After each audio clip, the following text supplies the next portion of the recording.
sometimes. Wow, you might be the good luck charm. How about that? Oh my gosh! All right, technology starts technology working soon as right I walk here in the from room. Polytech, Florida Poly.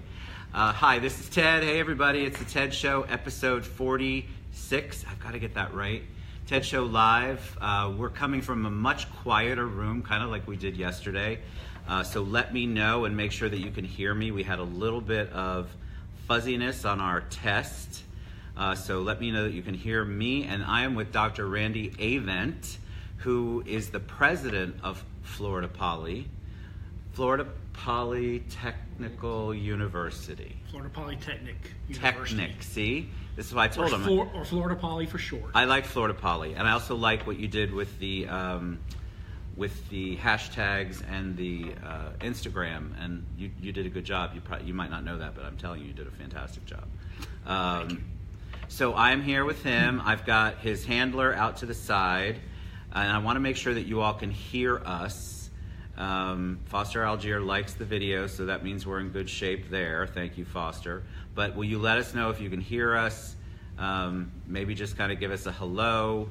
I see you guys on there, but I want to make sure. Hey, everybody, just make sure that we can hear you, because once Dr. Avent starts talking, I want you to hear everything he has to say, because I think it's just amazing. Foster says, I can hear you fine. Thank you. That's all I needed. So it's interesting because my friend Bob Kennedy works with you, and we've been friends for a very long time, and he said, I think Dr. Avent would make an amazing guest on your show. And I said, has he seen the show? Are you 100% sure that's what he wants to do? But once I got your bio, once you were booked and you were coming on, I got your bio, I thought, oh my God, you're perfect for the show, because we talk a lot about on the show technology, community, economy, and what's going on and what's changing and trends, and you're on the forefront of that. So I've talked enough. This is Dr. Avent. And Randy, I was told you might tell me that. So yes. This is Randy. And tell us a little bit about your background. I gave them your bio so you know, and had many, many comments about how amazing your bio was. I think I called you a researcher, a scientist, maybe an astronaut. I'm not sure what I put in there, but all sorts of good things. But you have an amazing resume or amazing background. So tell them a little bit more about you. You're being very generous. I'm from North Carolina originally. There's the little although accent. I spent 24 years in Boston and lost my southern accent. Did you speak Bostonian when you were there? there? It's South Boston. So I grew up in coastal area of North Carolina, and went to school in the Triangle, mostly at Chapel Hill, but also 1 degree from NC State. And then went up to Boston and convinced my wife that we would go up for 2 years, 3 years at the very most, and stayed for 24 with MIT, Lincoln Laboratory. Wow. And last 2 years was actually in D.C., in Washington, D.C., and then I had the opportunity to get back home to North Carolina, and went to NC State, and my intention was to retire from NC State and stay there until the end of my career. And yeah, when your intentions are like that, that doesn't usually somehow or happen. another overshot and ended up in Florida. So when people ask me how long I'm staying in Florida, I tell them it doesn't matter what I say, because I went to MIT for 2 to 3 years and stayed 24, and I went to NC State to retire and stayed 3. So it could be, how long have you been in Florida? I've been in Florida a little over 3 years now. I came in July of 2014. And so Florida Poly is really your baby. Well, I know there's a lot of people involved, yeah, but it's your baby. You've brought it you've helped bring it to the forefront, you and your amazing team. I've been involved in it. As I say, everyone does the work, and I take the credit for it. But it officially became a separate institution in 2012. And they hired a very capable attorney from Jacksonville, Ava Parker, as the chief operations officer.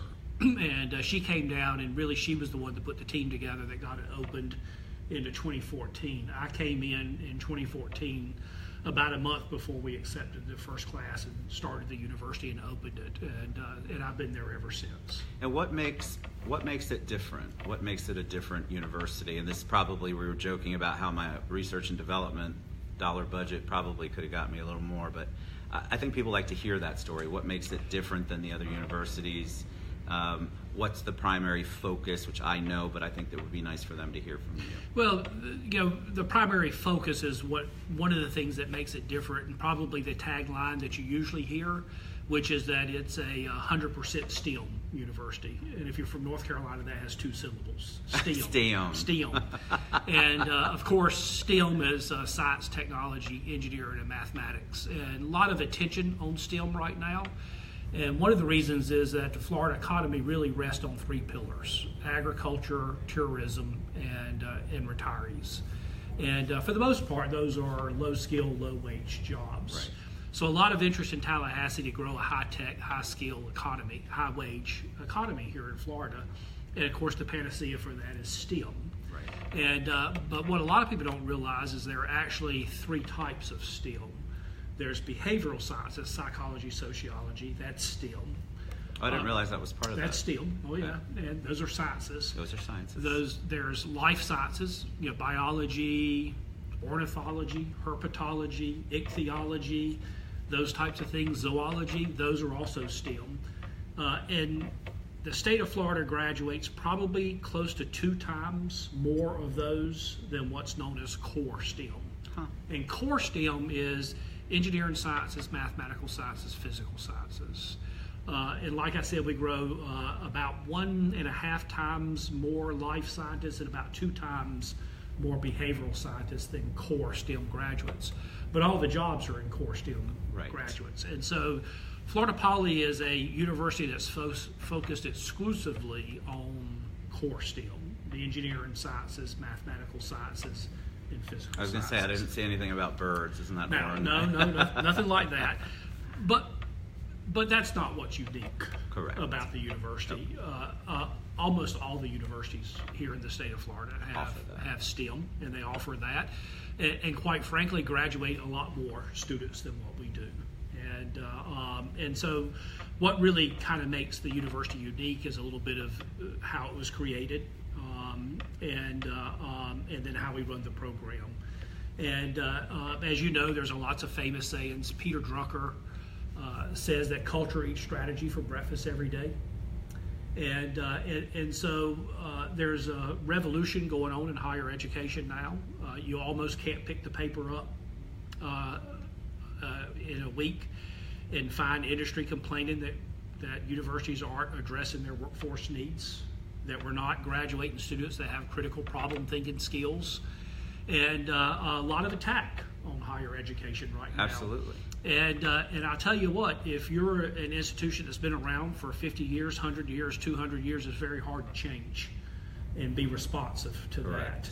And that's where the culture eats strategy for breakfast every day. It's very hard to change that culture. It's so important for what you're saying, and I want you to definitely give more of that, because I hear a lot from, especially the age group, I say millennial, and they don't really like to hear that, but the millennial age group, they really do challenge that whole thought process. They want, they think they can get out and have, we talked about this earlier, a specific job in a specific field immediately and then be the expert in it, or they challenge the way the curriculum is and that they want things that are more specific to what their desires are. They do, and let's come back to that for a second, because I think that that's an important thing, and it's actually a trend that I worry a little bit about. Peter Drucker said culture eats strategy for breakfast every day. Clay Christensen, that wrote Innovator's Dilemma, says that organizations are defined by resources, processes, and values. And if you take new resources and put it with old processes and values, you don't get anything different. Right. The quote that I love the best, I just heard a couple of days ago, and I believe could be Barb Oakley was her name, and she said that moving a university is a lot like moving a cemetery. Don't expect any help from the inhabitants. And so it's very difficult for universities to switch gears and go over to do something new and be more responsive. And so that's the great thing about starting a new university. It's very easy for us to do that. Now, one of the things that you talked a little bit about is students getting more specific in what their expectations are. And, I can't imagine that we were a whole lot different in terms of expectations. My undergraduate degree was actually in zoology, Really? I started in zoology. What did you want to do? I actually wanted to study whales and dolphins, and when I got turned down for a vet tech position in Tampa out of college, I kind of realized that maybe that wasn't it. That I wasn't going to make $100,000 with a bachelor's degree in zoology, but I think there's a clear trend that when I went to school a long time ago, you went to school for an education. Correct. And you were broadly educated, and you got a degree in anthropology or English or history, and when you got out, you went to work for a company. Right. And companies hired people with liberal arts degrees, Yes, they did. and they became leadership of the companies. They did great. And now we kind of think that that's a taboo degree and they're useless degrees, and I don't think that's the case, actually. I think people do very, have that perception. They're very important degrees, and they really are what drives the leadership of organizations. And so but what they're facing in the jobs industry, what I hear out there is, like, if you have a degree, let's say you have a finance degree, that's my bachelor's. Well, there's a million people going for that. So what did I do different? What's different at the school that I was at? What activities was I involved in? What internships did I do? What specialties did I have that separate me out? And I think that's what some of the companies are having a hard time with, and the applicants are having a hard time. And so companies now, I think that because we're now in a culture where 3.8 years after you start a job, you leave and go to another company. Right. Companies don't want to spend the budget on training. Because they'll train you up, and then by the time they train you, you're left and going somewhere else, and so they never recover that cost. So that's why companies, I think, are putting a lot more pressure on universities to teach those critical problem thinking skills. And students now go to universities really because they want a job. It's not like when we went to school because we wanted to be educated. Correct. And so that drives us to become, I think, much more specific, where students want specific skills. They want to get in, they want to get those skills, they want to get out and get a job, and much more focused. And the problem is that doesn't make you lifetime employable. That gives you the first job. Right. But we know that 3.8 years after you get that first job, you're going to have to go get a second job. And so that's one of the really unique things about Florida Polytechnic, is that we walk a fine line. And so what we talk about is that we spend a lot of time focused on making sure the students are broadly educated. They got to learn theory. They got to learn fundamentals. They got to also get some liberal arts as part of this. In our case, you know the old adage of how you tell an extroverted engineer? How? Looks at your shoes when he talks to you. So we got to make sure that they can communicate. And we got to do all that because we want to make sure they're broadly educated so that they're lifetime employable.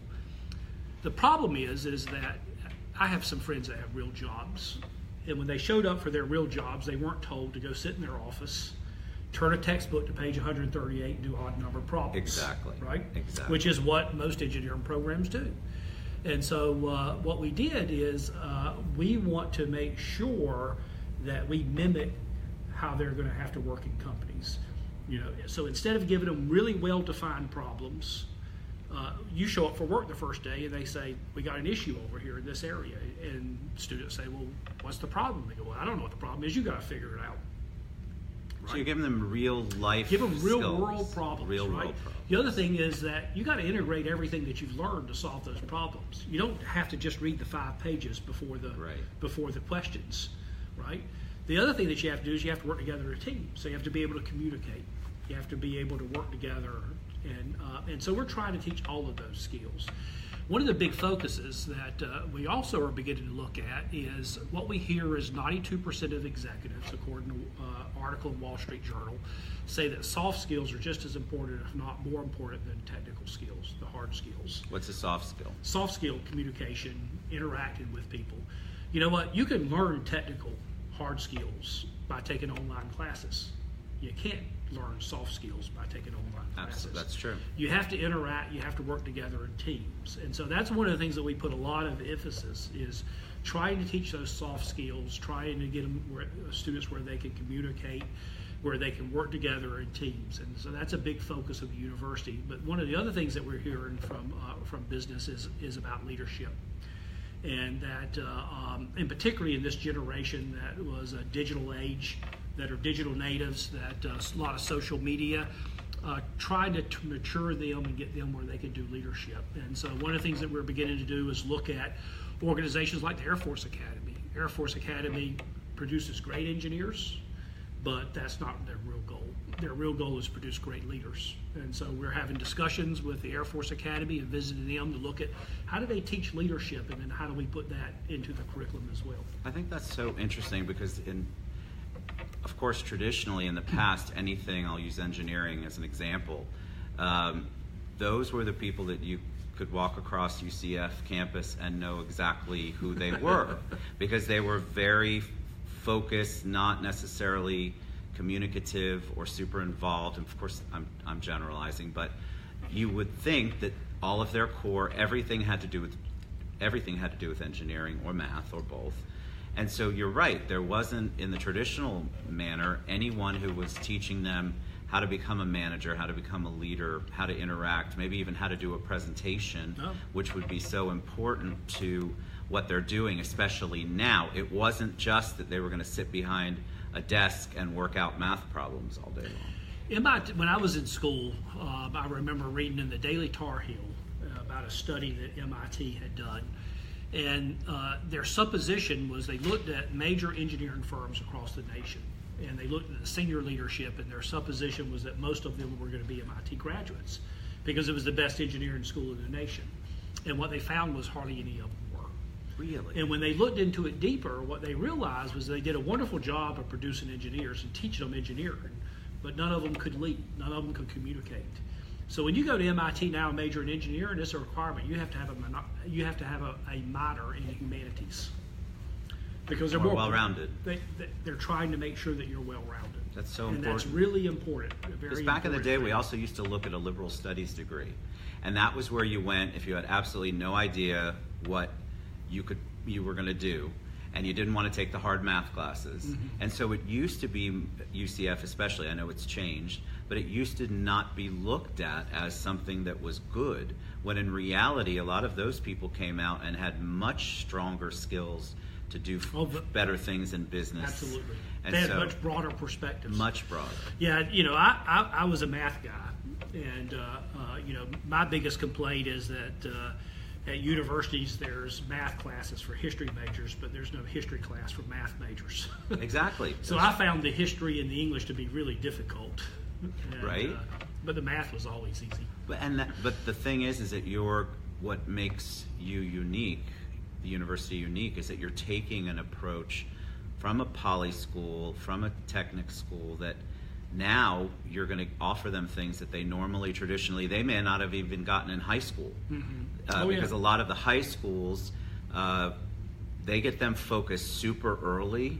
They're dual enrollment and things like that, and then they're not allowing them or forcing them to do anything outside of that. So when they come to you, they are 100% focused on whatever that science is, whatever the engineering is, and you're kind of telling them, okay, we're going to back off a little bit, and we're going to teach you some things that are going to help you. We're going to teach you broader, but the other thing that we're going to do is we're going to make you work on real world problems, because industry doesn't give you problems you can find in a textbook. I used to interview people all the time, and I only ever asked one technical question of people. I said, okay, you're from Orlando. How many piano tuners are there in Orlando? Nice. And I got 3 types of answers. I got people that said, I have no clue, and I never hired them. I got people that said, I don't know, 3, 4, 5, something like that, and never hired them. But I got a lot of people that said, I don't know, let's see, maybe there's 1 million people in Orlando, and let's say 20% of them have pianos. So let's say 200,000. But if I got, let's say there's 5 people in an average family, so that's 40,000 pianos. And let's say a piano needs to be tuned every 4 years. That's 1,000 pianos a year. And they go through the math and they come up with an answer. So they really went through it. They went through it, they come up with the answer. And the reason why that's so important is because when you come to work, somebody from the Air Force, for instance, is going to come in and say, how survivable is Global Hulk? Right. I'm not going to find that in a textbook, right? You're not going to know it off the top of your head. I'm going to have to do that exact same process. Right. Well, how am I going to figure that out? And that's what we're trying to teach the students. Critical thinking. So we're trying to teach them those critical thinking skills. We're also trying to get them used to solving problems. And so that's where we spend a lot of our time, is think and do. You got to go off, you got to build stuff. A lot of our students have to go learn how to weld so that they can build things. We have students that entered the human-powered vehicle competition, and they had to weld and bend metal and cut stuff and everything But else. That's a skill that they will never forget. They'll never forget. That was outside of probably their realm of thinking, probably going, what in God's name am I doing this? But it teaches them an additional skill. Right. And Mary Tiffany's a friend of mine, and she's on the show right now. I like her comment. Servant leadership and empathy are two critical skills in today's world. The top colleges have introduced empathy as part of their curriculum. And I think that's sort of, you're talking about being able, that's part of critical thinking, be able to think of what's I think going on. actually that's kind of into leadership. And Yes. one of the things that we talk about, Mary would love. Hi, Mary. Mary would love my assistant, Chris Wharton, because we have a presidential ambassador program, and I hear servant leadership almost daily, because that's what it's about, and we need to expand that larger to the students. Empathy, I think, is also a very big part of leadership. Agreed. And learning those maturity skills and leadership skills, and that's an area we're going through a new strategic plan for the university, and we're asking ourselves, well, what's unique about Florida Poly? And what are we going to emphasize, and how are we going to be different than the other universities? Because, Florida has great universities. We do. We're surrounded, we sit over there in Polk County, and we're surrounded to the left and to the right with two great institutions. Right. And there's no reason for us to try to duplicate what they're already doing. As a small university, the great thing about us, and as a new university, is we can be different and we can try and experiment with things. But I think your basic mission statement, philosophy, sets the tone for how everything goes on. Mm-hmm. And I went to UCF. I love UCF. Wasn't a giant school back then. I did not go when it was FTU, so nobody make any jokes. But now I think, what would I do if I were one of 50 or 60,000 students? For me, that might not be because of my passion for leadership or trying to get more involved, and it wasn't so my degree's in finance. Mm-hmm. People have a different option with you, and I think that having that in the university, because you're the newest Florida University. I love that.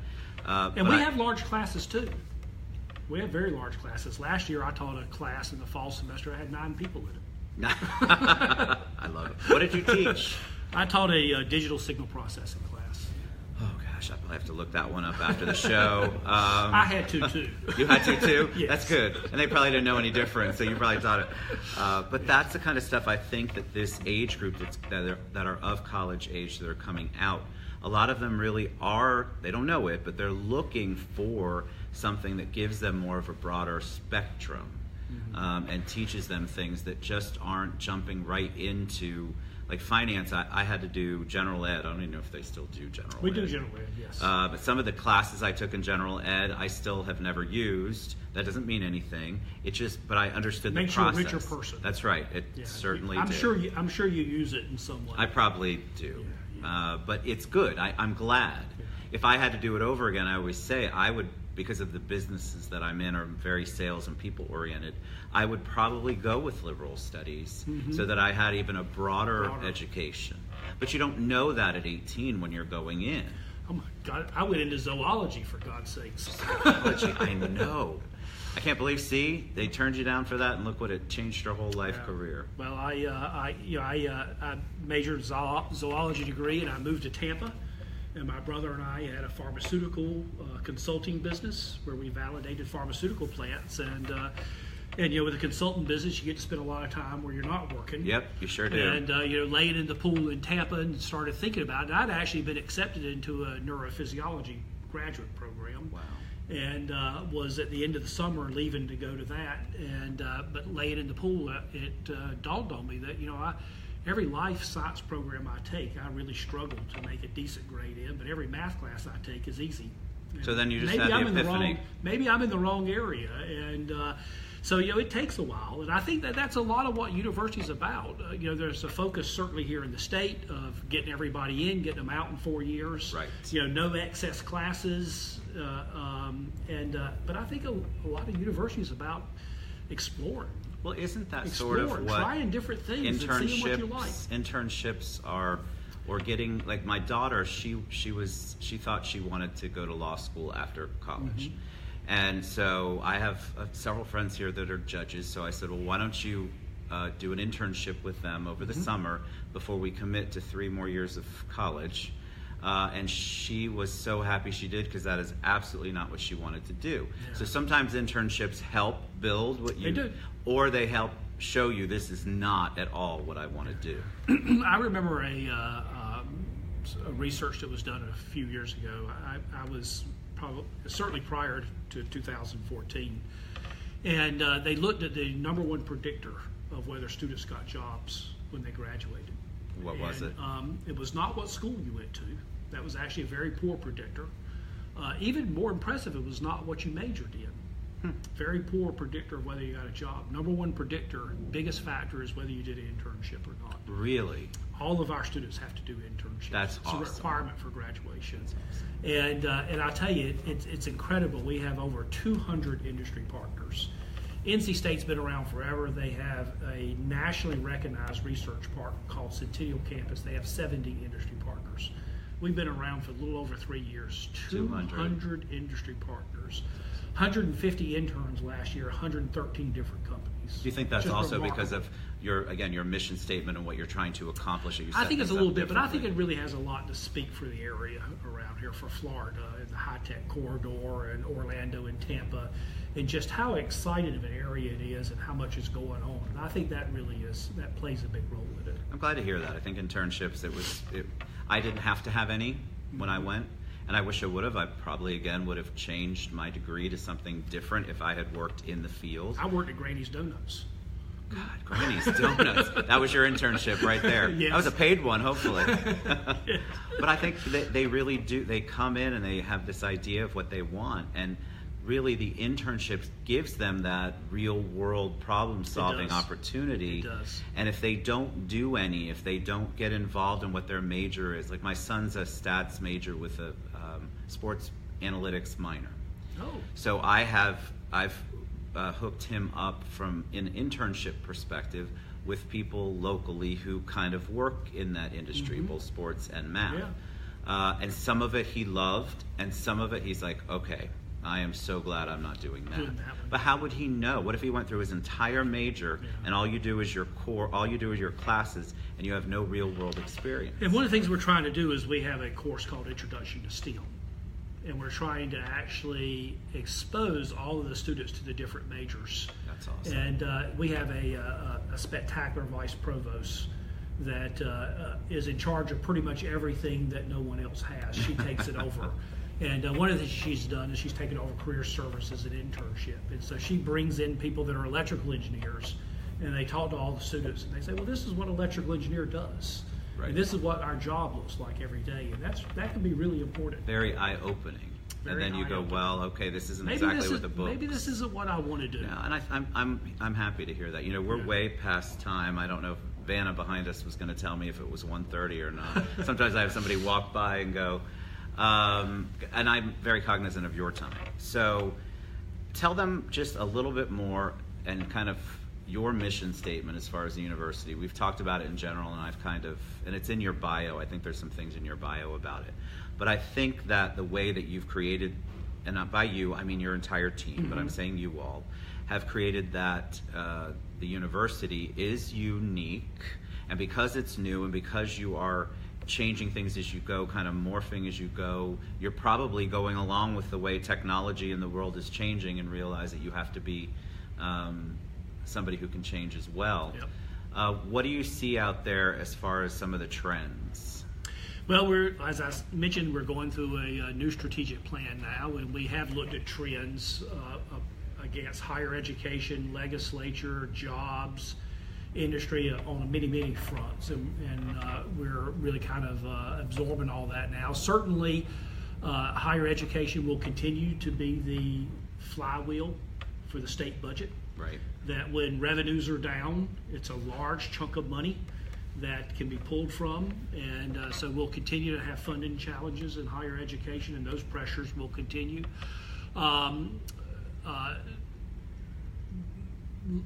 That's probably one of the biggest trends that's going to continue. In terms of things that we're doing in regard to that is that we are looking at how we can take education and turn it from this manual, repetitive industry over to a software managed industry. And again, one of the great things about being a new university is that our faculty are engaged in those discussions. And that they're willing to try new things and interested in trying new things. We have a lot of faculty very interested, not just in the engineering fields, but in the education around engineering fields and how we can do it differently. And so we have some requests into the state for some funding to try and grow that and really think about it. We have some really interesting people involved in that. Mission statement for the university you asked about. We're having a big debate right now what that is. We have a mission statement that's very long and very complicated and full of cliches, quite frankly. And if you look mostly are. So they mostly are. But if you look at the most inspiring mission statements, Army mission statement: own the night. It's pretty simple. That's pretty simple. IKEA mission statement: make everyday life better. Not make every day confusing when you go in Make there. everyday life better. I like that. Mission statement for life is good: spread the power of optimism.